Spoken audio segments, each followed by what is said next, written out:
Hello everyone. आज हम कुछ नई चीज़ें डिस्कस करने वाले हैं। हमने पिछले जो लेक्चर है उनमें कोशी-रीमान इक्वेशन को डिराइव किया था।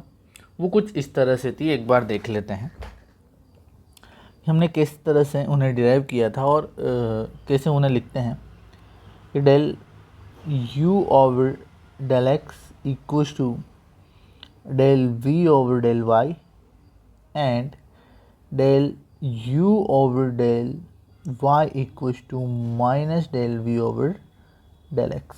ठीक है, ये इन दोनों ही इक्वेशन को एक साथ कोशी-रीमान इक्वेशन कहा जाता है। ठीक है, अब हम इनके कुछ कॉन्सिक्वेंसेस जो हैं, कुछ रिजल्ट जो हैं वो डिस्कस कर लेते हैं और इसके बाद में हम करेंगे the sufficient condition a function is to be analytic. ठीक है, एक फंक्शन के एनालिटिक होने के लिए सफिशिएंट कंडीशन क्या है, मतलब वो सेटिस्फाई कर जाए तो हम बोल देंगे कि हमारा जो फंक्शन है वो एनालिटिक होता है। तो आइए देखते हैं।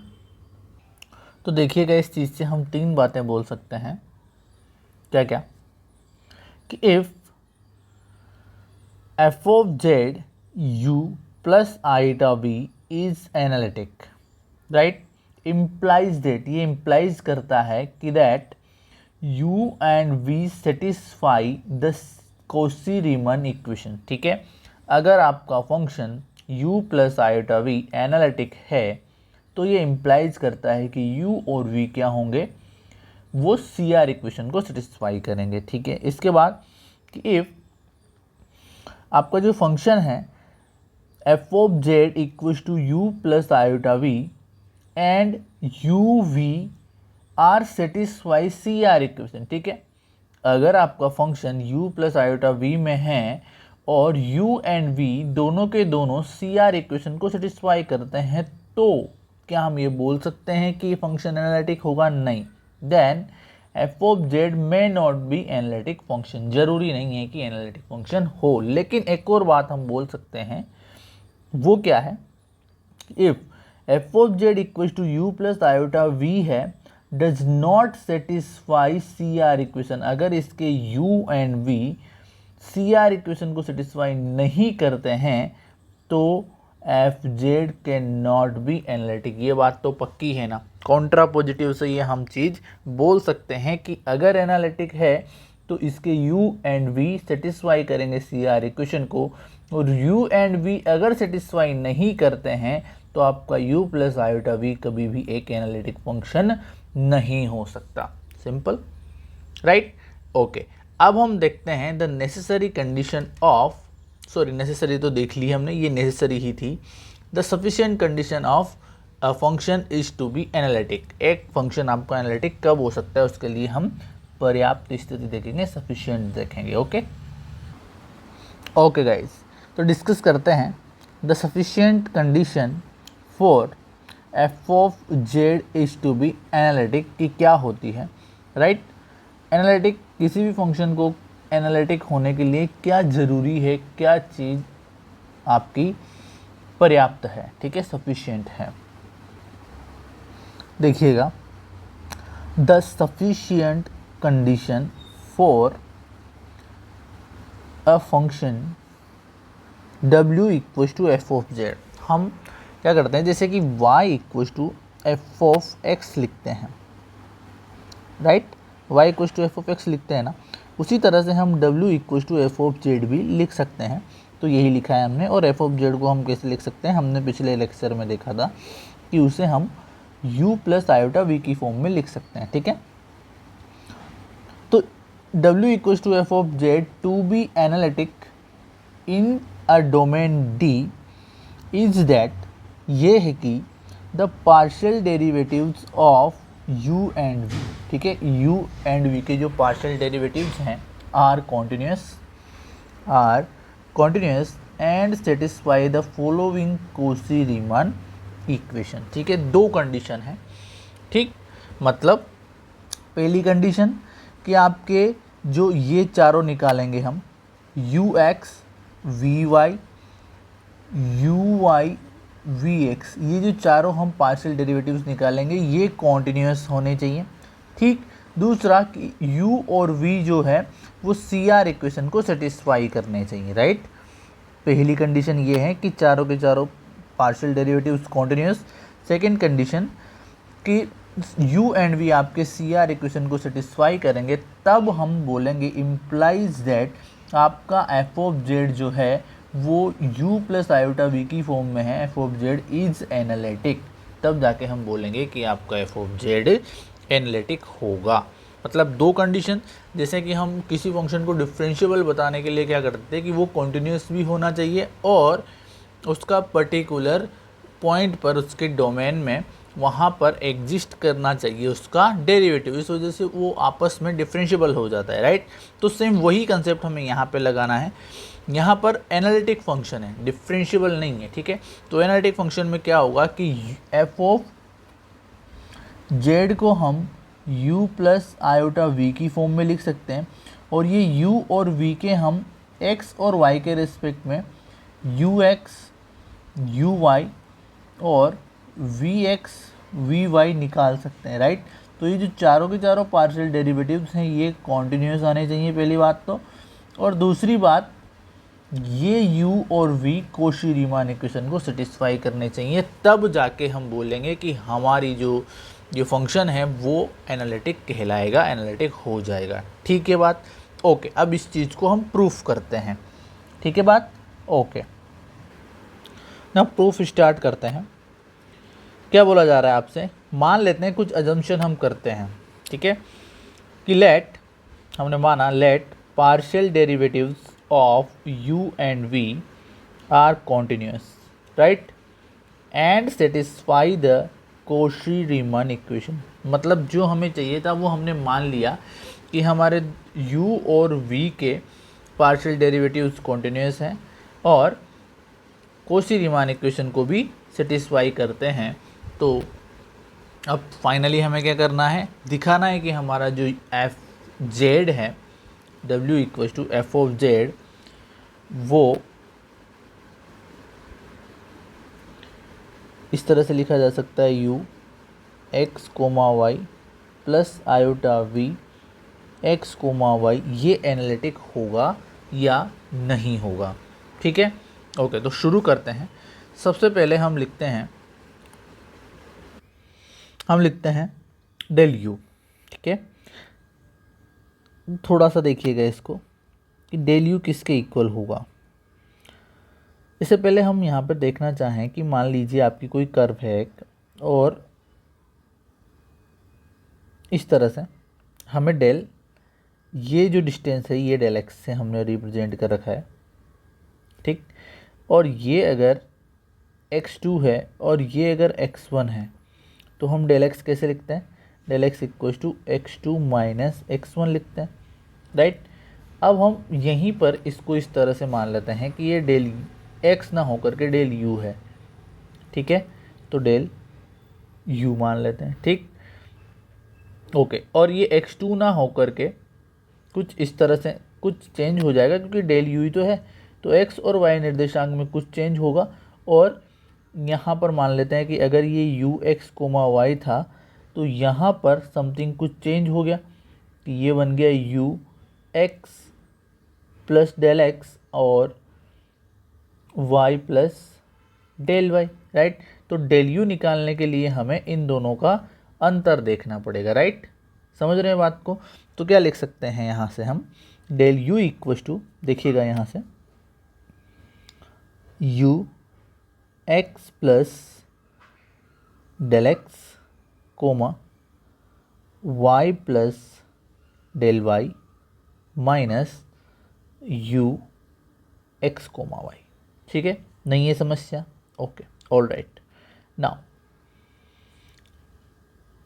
अब मैं यहाँ पर कुछ अलग चीज़ करने वाला हूँ, मैं एक चीज़ लिखने वाला हूँ जिसे मैं ऐड और सब्ट्रैक्ट करने वाला हूँ। ध्यान यहीं पे रखिएगा अपना, u x plus del x comma y plus del y, यहाँ पर मैं u x comma y plus del y subtract कर रहा हूँ और इसी को मैं ऐड भी कर रहा हूँ, u x comma y plus del y, और ये वाली चीज़ तो ऐसे कैसी, तो minus u x comma y. ठीक है, इन्हें थोड़ा सा अलग अलग करके लिख लेते हैं। तो del u equal to finally हमारे पास आ जाएगा u x plus del x comma Y plus del y minus u x y plus del y. ठीक है, कुछ नहीं किया है, बस अलग अलग करके लिखा है। U x comma Y plus del y minus u x comma y. ठीक है, बात इतना काफ़ी है। ओके, इसको दे दीजिए इक्वेशन नंबर 1। अब देखिए कि हम क्या क्या चीज़ें लिख सकते हैं और हम ऑब्जर्वेशन कर सकते हैं कि अगर एफ जेड और एफ डैश जेड दोनों के दोनों कॉन्टिन्यूस हो, क्योंकि हमने क्या देखा है अभी कि हमने माना है आपका फंक्शन डिफरेंशिएबल है। ठीक है, जब भी तो वो क्या है, सी आर इक्वेशन और उनको सेटिस्फाई कर रहा है, क्योंकि यू प्लस आयोटा वी में लिख सकते हैं और वो कॉन्टिन्यूस भी है, तो उसका मतलब यही होता है। तो कोई अगर फंक्शन कि since f z and f dash z are continuous,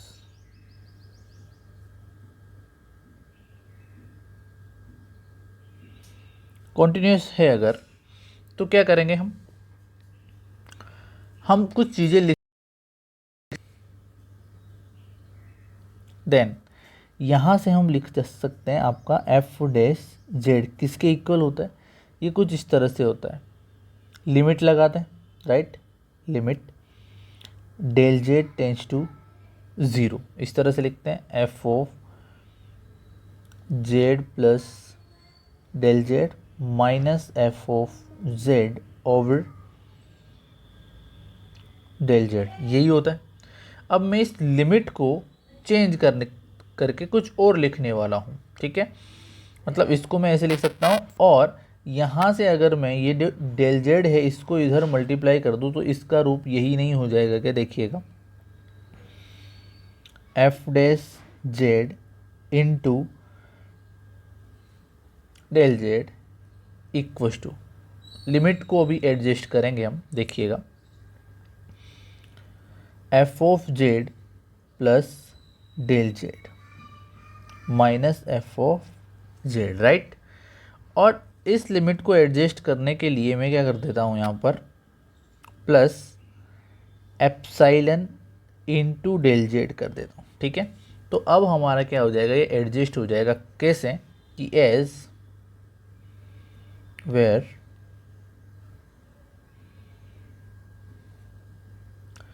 epsilon tends to 0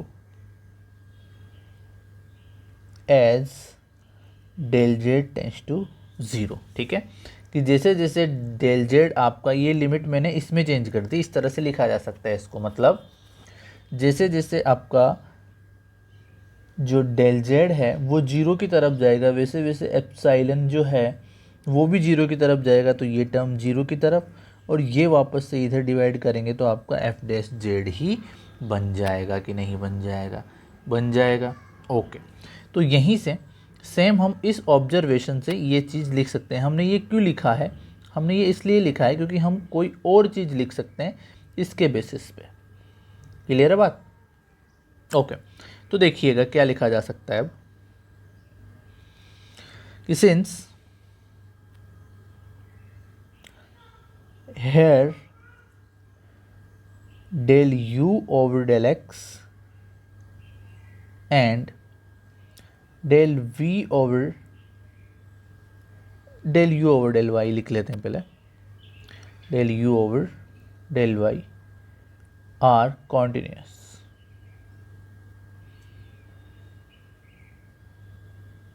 ठीक, अब अगर ये continuous है तो कुछ इस तरह से लिखा जा सकता है।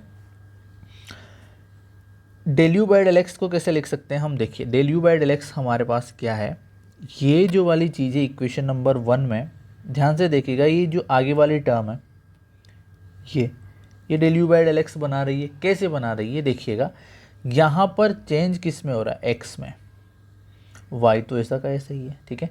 तो y कांस्टेंट है, x में चेंज हो रहा है, मतलब ये del u by del x है, और इसको इस तरह से लिखा जा सकता है। देखिएगा कैसे।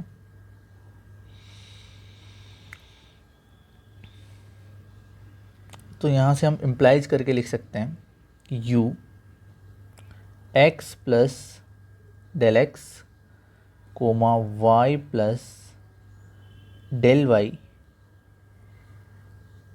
Minus u x comma Y plus del y equals to, ठीक है। इसी तरह से हम यहाँ जैसे लिखा है इसी की तरह से लिख रहे हैं। देखिए f of z plus del z तो ये रहा, माइनस एफ ऑफ जेड तो ये रहा, ठीक है।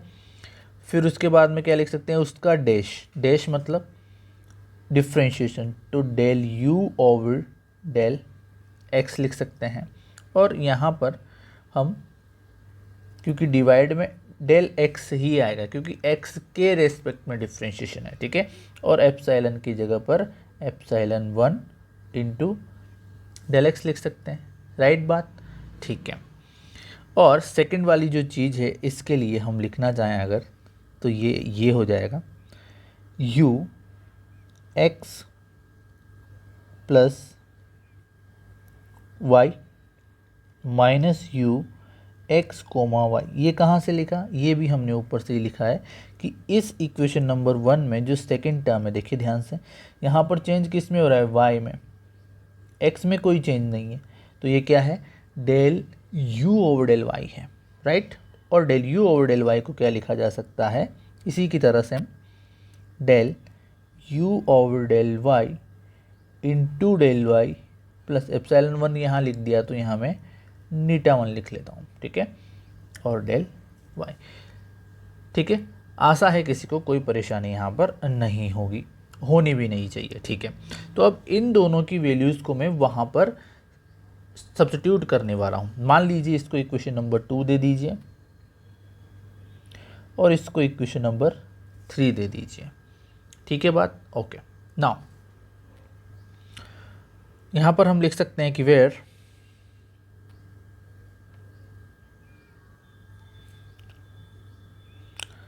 Epsilon 1 tends to 0 and neta 1 tends to 0 as del x tends to 0 and del y tends to 0, ठीक है, ओके। नाउ बाय 1 2 एंड 3 कैसे लिख सकते हैं, पुट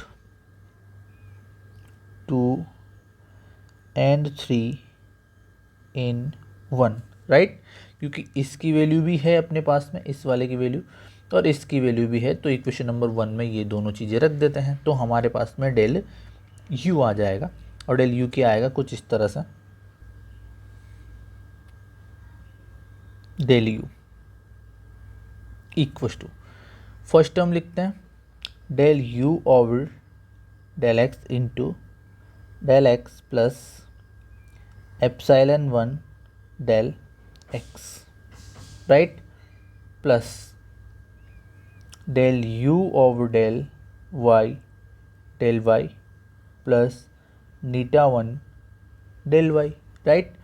कॉमन ले लेते हैं, मतलब टर्म्स को एक साथ लिखते हैं, बाकी को कांस्टेंट जो टर्म्स नज़र आ रही है हमें उन्हें एक साथ लिख लेते हैं, राइट, ओके। तो del u over del x right, plus del u over del y and epsilon 1 del x plus eta 1 del y, right, okay. अब इसी तरह से वापस से हम यहाँ पर लिख सकते हैं कि डेल वी सिमिलरली करके, ठीक है। तो देखिएगा सिमिलरली क्या बनेगा,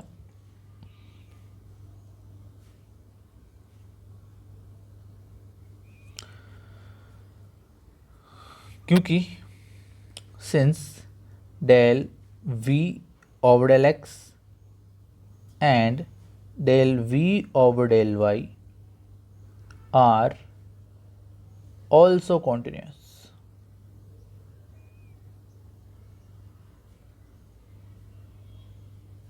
ठीक है, तो हम डेल यू को भी सॉरी वी को भी यहाँ से इसी प्रकार लिख सकते हैं। क्या आएगा कि del v over del x, जैसे हमने यहाँ पर लिखा है, इसको इक्वेशन नंबर 4 दे सकते हैं आप। डेल एक्स प्लस इसको एप्सिलॉन 2 दे दीजिए del x plus del v over del y plus eta 2 del y. ठीक है, तो इन्हें अगर हम वापस से दोबारा लिखें तो del v over del x plus del v over del y plus epsilon 2 del x plus eta 2 del y. Complicated नहीं है, बस लेंदी है थोड़ा बहुत। ठीक है, चीज़ें वही है सिंपल सी। इसको आप इक्वेशन नंबर 5 दे सकते हैं, राइट। जहाँ पर क्या है, वेयर ऑल्सो सेम चीज़ जो हमने वहाँ पर लिखी थी कि where epsilon 2 and eta 2 tends to 0 as del x tends to 0 and del y tends to 0। ठीक है बात, ओके। ना अब हम जानते हैं कि डेल डब्ल्यू को क्या लिखा जा सकता है। नाउ क्योंकि डब्ल्यू equals to F of z equals to you plus iota we है, तो डेल डब्ल्यू को क्या लिख सकते हैं हम, del u plus del iota del v, right.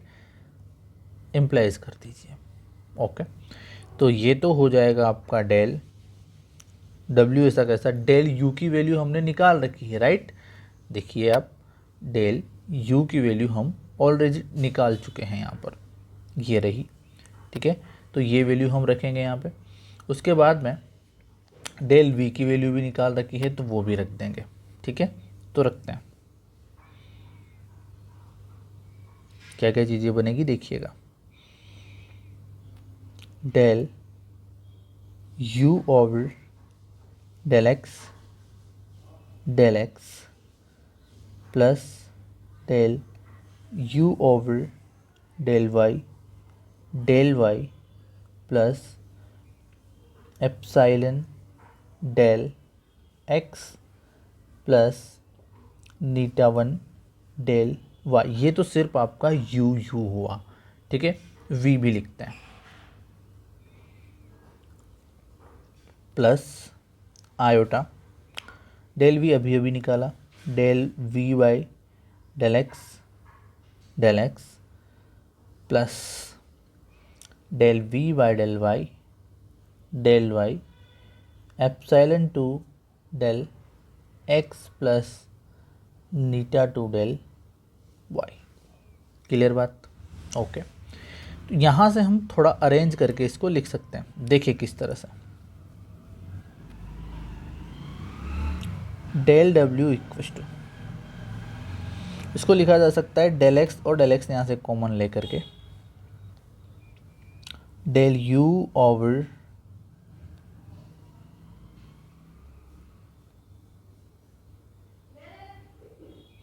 Del x plus iota del v over del x,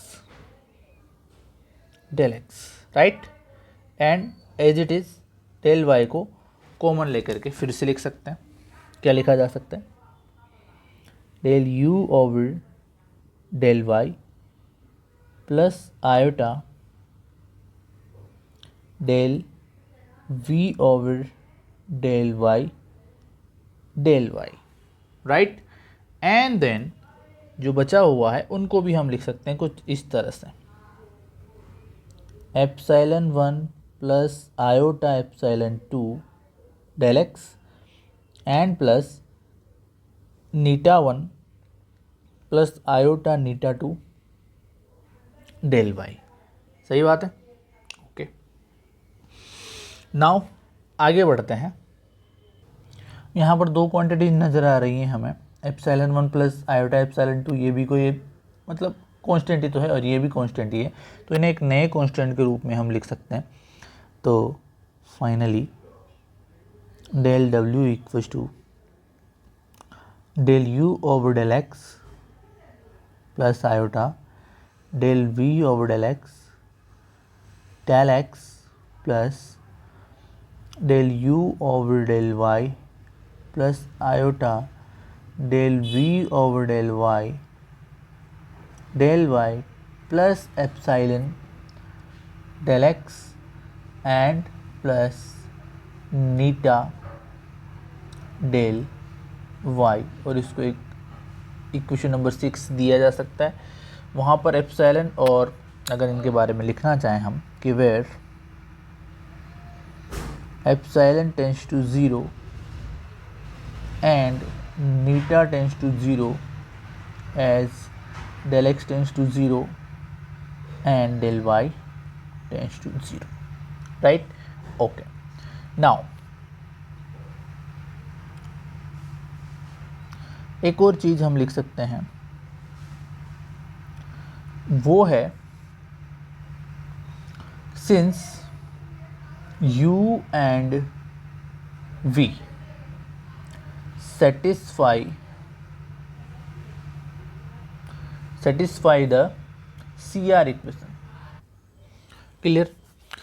u and v satisfy CR equation, तो वहां से देन बाई 6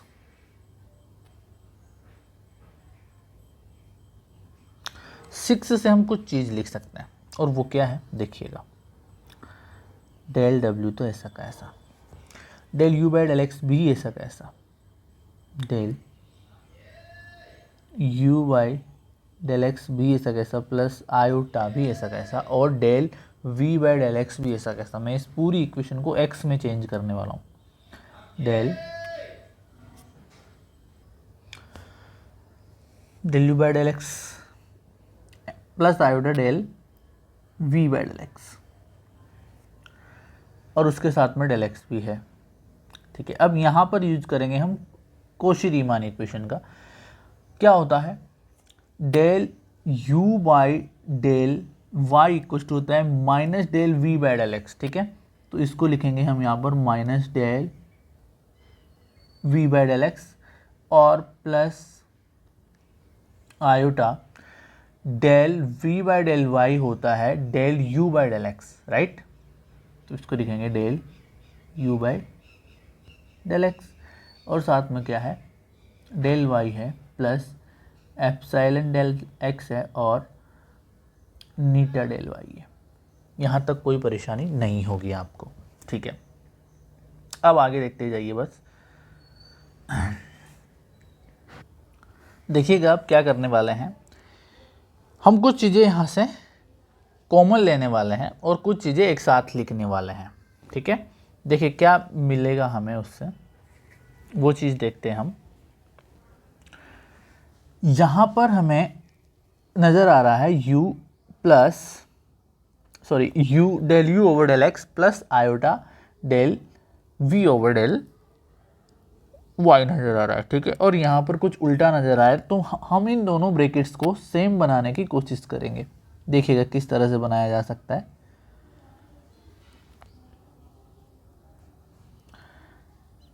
इसके साथ तो कोई छेड़छाड़ करने की आवश्यकता नहीं है, ये तो del u over del x है, इसे रहने दीजिए ऐसा कैसा।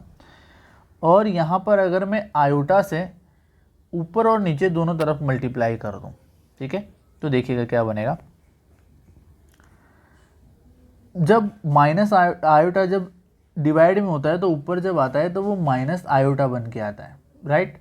तो ऐसे भी कर सकते हैं हम कि माइनस आयोटा इंटू आयोटा कर देंगे। ठीक है, तो ये 1 ही होता है, इसका मतलब 1 ही होता है।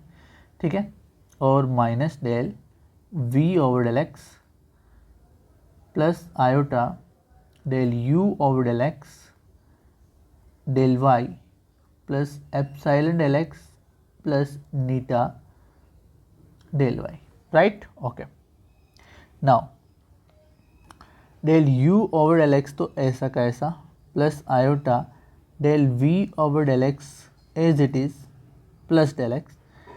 अब माइनस आयोटा को अंदर मल्टीप्लाई कर रहा हूँ, इस माइनस आयोटा को अंदर मल्टीप्लाई कर रहे हैं तो देखिए माइनस माइनस हो जाएगा प्लस, ओके, और आयोटा बचेगा। और ये माइनस का जब यहाँ जाएगा तो माइनस आयोटा इंटू आयोटा, ठीक है, minus iota into iota plus 1 होता है, तो ये बनेगा आपका del u over del x plus iota del v over del x, ठीक है। और इस आयोटा को डेल वाई के साथ लिखा जा सकता है, epsilon del x plus eta del y. It is clear? Okay, now यहाँ से देखिए सिंपल सी चीज़ है, वापस से दोनों ब्रैकेट हैं कॉमन लिए जा सकते हैं, तो ले लें del u over del x plus iota del v over del x plus iota del y, ये बचेगा plus epsilon del x plus eta del y, ठीक है। कोई समस्या नहीं होगी यहाँ तक। अब देखिए क्या कर सकते हैं हम, ये चल रहा है आपका डेल डब्ल्यू के इक्वल, ठीक है। तो अब यहाँ पर इस वाले चीज़ को हम डेल जेड लिख सकते हैं क्या, सिंस जेड इक्वल टू क्या होता है, जेड इक्वल टू होता है एक्स प्लस आयोटा वाई, तो del z equal to del x plus iota del y हो जाएगा, राइट। तो इसको हम डेल जेड लिखने वाले हैं अगली स्टेप में, ठीक है। तो डेल डब्ल्यू equal to del u over del x plus iota del v over del x del z plus epsilon del x plus eta del y, right. Okay, now अब लिमिट ले लेते हैं, ठीक है।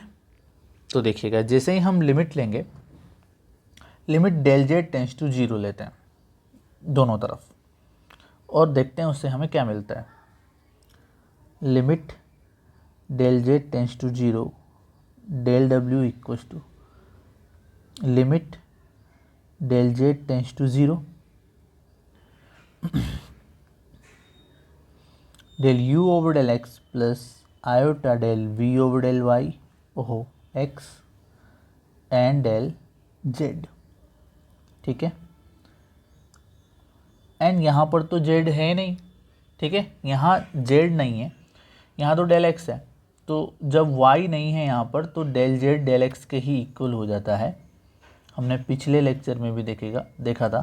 तो ये del x epsilon del x है, plus इसी तरह से यहाँ पर एक्स नहीं है तो ये सिर्फ और सिर्फ वाई की तरह ही बिहेव करेगा, तो लिमिट नीटा डेल वाई हो गया, ठीक है। यहाँ तक कोई परेशानी नहीं होनी चाहिए। ऑल राइट, नाउ यहाँ पे भी देखिएगा किसी भी प्रकार का डेल जेड नहीं है, ये डेल जेड ये जो लिमिट है इसके साथ में लगी हुई है, तो इसको मैं इधर डिवाइड करके लिख सकता हूँ और एक साथ इसे इस तरह से लिखा जा सकता है,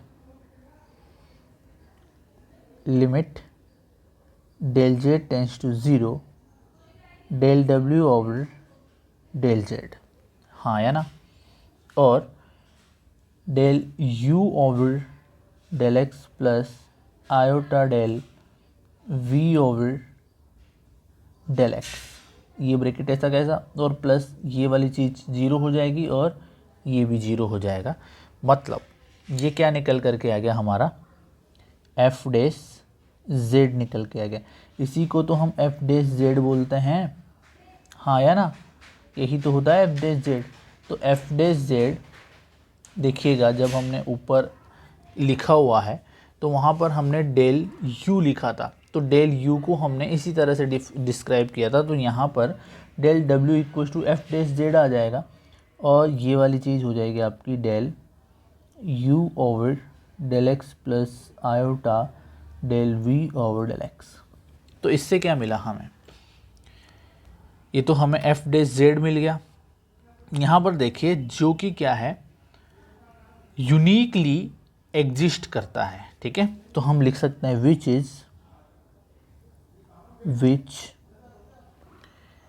एग्जिस्ट यूनिकली, ठीक है, यूनिकली एग्जिस्ट करता है। और उससे क्या मिला हमें, अगर यूनिकली एग्जिस्ट करता है तो आपका यूनिक एग्जिस्ट कब करेगा, जब पूरे के पूरे डोमेन में, डी में बात हो रही है, इन डी, ये कब करेगा, ये तभी कर सकता है जब आपका फंक्शन एनालिटिक हो, ठीक है। तो यहाँ से हम लिख सकते हैं कि implies that f dash z is analytic in D, ठीक है। तो यहाँ से दो चीज़ें समझ में आती है। पहली कि अगर हमारे ये दोनों कॉन्टिन्यूस होंगे तभी ये यूनिकली एग्जिस्ट करेगा, ठीक है। तो पहली बात तो क्या होना चाहिए कि इसके सारे के सारे जो u और v के जो चार डेरिवेटिव्स हमने निकाले x के रिस्पेक्ट में और y के रिस्पेक्ट में, वो कॉन्टिन्यूस होने चाहिए। और u and v Cauchy Riemann equation को सेटिस्फाई करने चाहिए, जो कि हम इक्वेशन में पहले अजम्पशन लेकर के ऊपर चले थे। सबसे पहले हमने यही माना था कि पार्शियल डेरिवेटिव्स कॉन्टिन्यूस हैं और कॉची रीमान इक्वेशन को सेटिस्फाई कर रहे हैं, तब जाके हमने ये प्रूफ किया है कि इसका जो डेरिवेटिव है वो एग्जिस्ट कर रहा है और यूनिक आ रहा है। और एग्जिस्ट और यूनिक करने का मतलब है कि वो सभी पॉइंट्स पर एग्जिस्ट कर रहा है डी के, और वहाँ पर यूनिक आ रहा है, इसका मतलब वो फंक्शन जो है क्या है, एनालिटिक है। बात आई समझ में, ठीक है। तो इसके नेक्स्ट, यहाँ इसको यहीं तक हम ख़त्म करते हैं। नेक्स्ट लेक्चर में हम देखेंगे, ये सफिशिएंट कंडीशन है किसी भी फंक्शन को एनालिटिक होने के लिए। नेक्स्ट लेक्चर में हम इसकी पोलर फॉर्म देखेंगे और कुछ एग्जाम्पल्स डिस्कस करेंगे वहाँ पे, जो कॉची रीमान इक्वेशन है उसकी पोलर फॉर्म, ठीक है, और एग्जाम्पल्स वहाँ पर हम डिस्कस करेंगे। तब तक के लिए बहुत बहुत धन्यवाद। एक बार फिर से इसके कॉन्सिक्वेंसेस लिख लेते हैं हम। पहला कि इसके सारे के सारे ux if f of z equals to u plus iota v, तो वहाँ पे आपका ux, uy, vx and vi are continuous होने चाहिए, ठीक है। और सेकंड वाला है u and v satisfy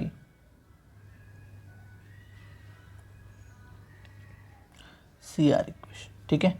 CR equation, इन दोनों को कंबाइन करके अगर हम लिखेंगे देन यहाँ से हम इम्प्लाई कर सकते हैं, इम्प्लाइज आपका u plus iota v is analytic, ये श्योरिटी देता है आपको, ठीक है।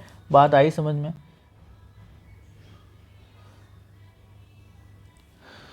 सिर्फ कॉन्टिन्यूस होने से भी काम नहीं चलेगा और सिर्फ कॉची रीमान इक्वेशन सेटिस्फाई करने से भी काम नहीं चलेगा, कॉन्टिन्यूस भी होना चाहिए और CR इक्वेशन सेटिस्फाई भी करना चाहिए। तब हम बोलेंगे कि हमारा जो फंक्शन है वो एनालिटिक हो जाएगा, ठीक है। तो बहुत बहुत धन्यवाद आपका। नेक्स्ट में हम लेक्चर में करने वाले हैं पोलर, जो हमने डिस्कस कर लिया, पहले बता दिया आपको। तो बने रहिएगा साथ में, और उसके साथ में कुछ इम्पोर्टेंट एग्जाम्पल डिस्कस करेंगे। तब तक के लिए बहुत बहुत धन्यवाद आपका। Thank you.